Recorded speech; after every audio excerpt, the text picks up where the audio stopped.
Everybody, thanks for clicking on. If you're new here, welcome. If you're watching for the second time, thank you for coming back. Today we are working on the Mustang. We're going to start it up for the first time in 3.5 years. And we're going to move it into the shop and start tearing into it a little bit. Got some things to do. We're going to do some gaskets and an intake spacer, and I think we're gonna sandblast the valve covers that are on it because well, they're peeling. All right, so I picked up some windshield de-icer because that's the only thing I could find. So we're just gonna whack the door handle with a whole whack of this stuff while we put the battery in and see if we can get it to free up. All right, let's see how this goes. Right up under there.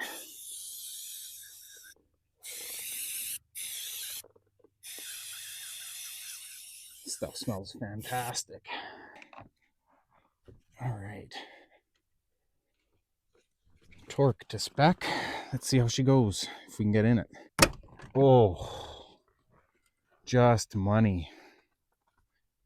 Absolutely. She's a mess. First things first, most EFI Fords, if you hold it at wide open throttle, okay, we got some fuel pumpage. If we hold it at wide open throttle, it will crank, but it won't fire. My Explorer does this.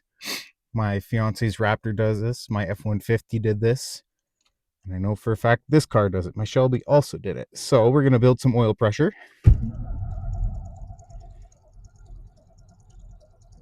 She's rolling over nice.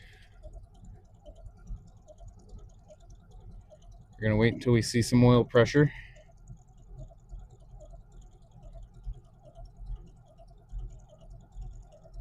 There's oil pressure. Let's see if she'll fire up.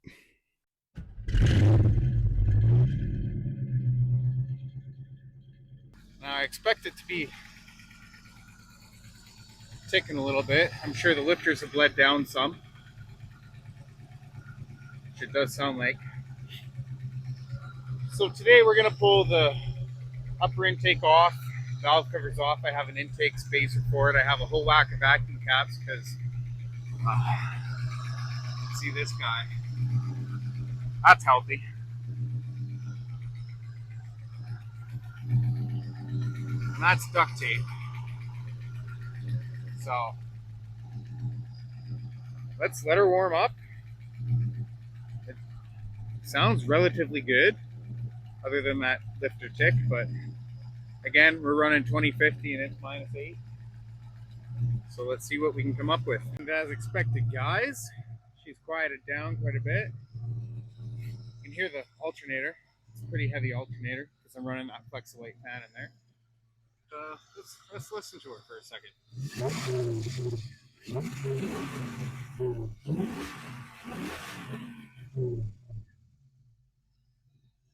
Let's listen to her from behind.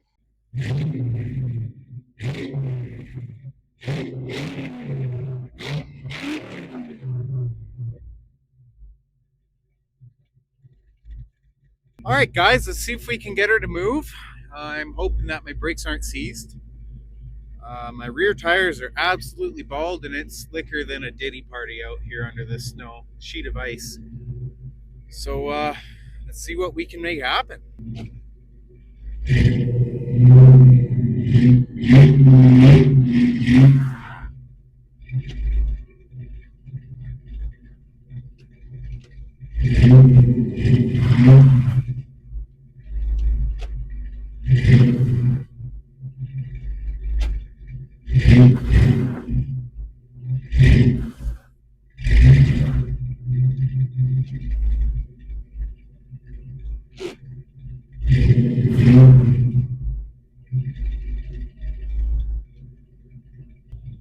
Alright guys, sorry you missed it, but I was rocking her barb. Got her broke free. Drastic times call for drastic measures, so let's see if we can move her all the way down yonder.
All right, so we got the Fox in the shop. We got a whole whack of parts here. I'm not going to do all of them today. One of those is a heater core and a speedo cable. I will pull the dash on a separate day to do the heater core, and I might as well do the speedo cable at the same time. So first and foremost, let's have a clean working surface. We don't want any of this crap.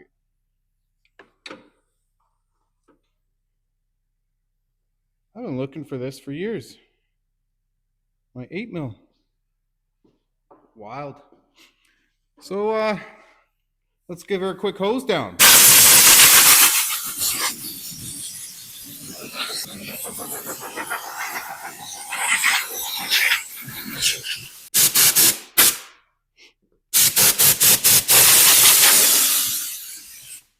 All right, good enough for me. Okay, so to get her started, man, I haven't done this in years.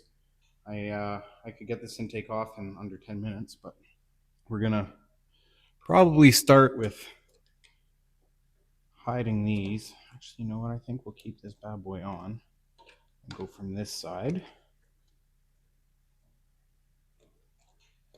And then we'll go from this side.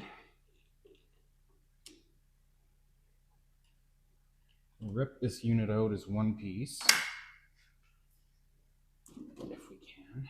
Yeah, I'll go there. Let's not burn our hand on the rad hose. Unplug our mass airflow sensor. There we go. Next, we're gonna grab a 1/2 inch ratchet and socket. We're gonna knock that throttle body off. Let's get some Torx to get this 5-liter V8 plaque off. And then we'll get to removing the upper intake and the valve covers, and we'll get to sandblasting those valve covers. All right, everyone, so upper intake is off. Sorry I didn't show it. There is one main vacuum hose that goes to your T all the way over there. Might as well just show you. Right, your T. I just used like a -6 push lock hose, which works really good. They never collapse.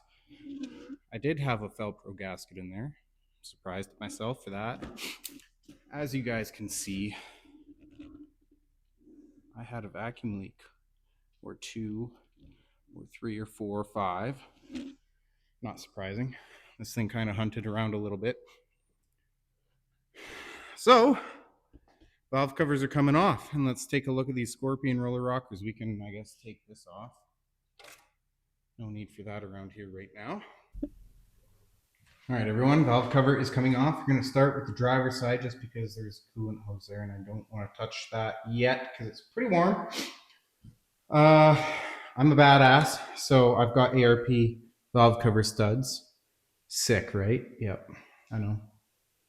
I worked, like I said, at a performance shop back in the day once I got this car, and I had access to cheap ARP hardware.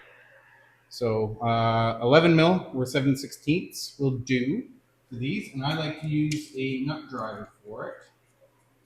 And again, I'm just going to go back them off one at a time. They're all loose-ish. That one was really loose. All right, we got all of our nuts off of our passenger side valve cover studs. So let's knock this one off. Handy dandy urethane mallet.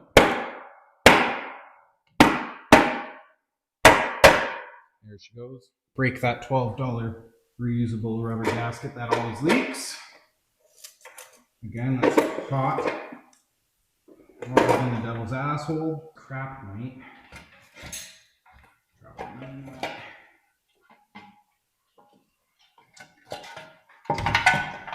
All right, we survived.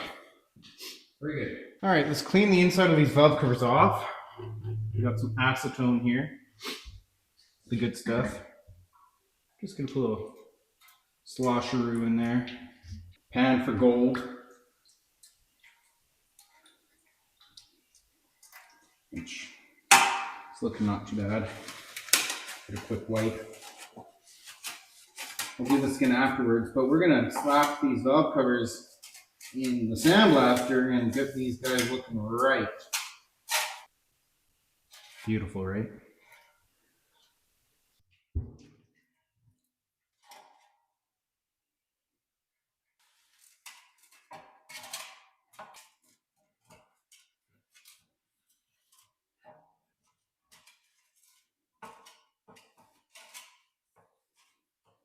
All right, guys, we got the first valve cover blasted.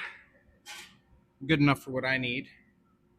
It's not perfect, but I don't really give a shit about these valve covers. I don't have the factory ones kicking around anywhere near me. We are going to have to clean the you know what I'm going to say, out of this. That will kill a motor so fast. Now we're back. We finished up with the second one. Again, same, filled with sand. I expected it. Again, good enough for what I'm trying to accomplish. Sorry I couldn't get a shot of actually sandblasting. Well, the glass is all sandblasted, go figure. So you can't really see through it. And I have a fluorescent light right on top, so the glare was too bad. So I'm gonna get to cleaning these out, and then we're gonna hit it with some primer. In the meantime, we are going to take the upper intake and start vacuum capping it while the primer is drying, doing primer stuff, and then we'll hit it with a coat of paint, put it back together. Let's whack these with a little bit of primer.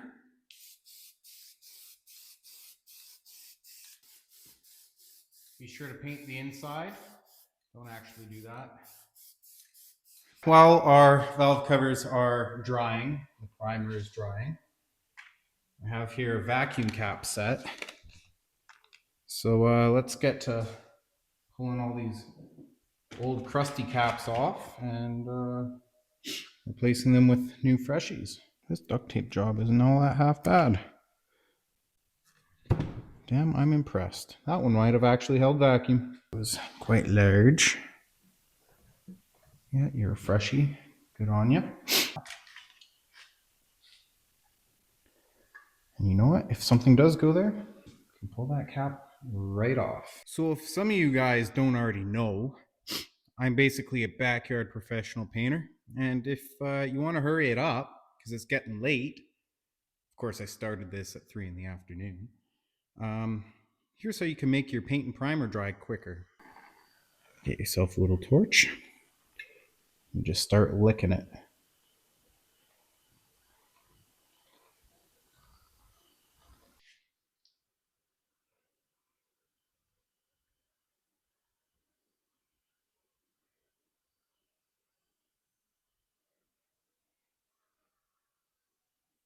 All right, see?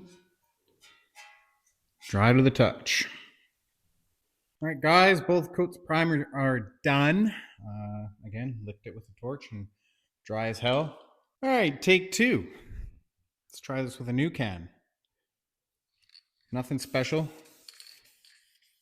We're just gonna go halfway light on our first coat, except for that corner apparently.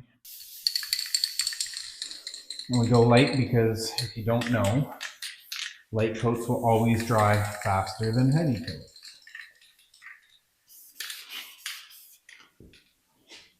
Guys, I'm just, like I said, whipping through this. I'm in a bit of a rush. So when it actually comes time for bodywork and paint, I will do it right. I just don't really give a rat's ass about these valve covers. I will change them when I have a little bit more time. But today I don't. So today I rush.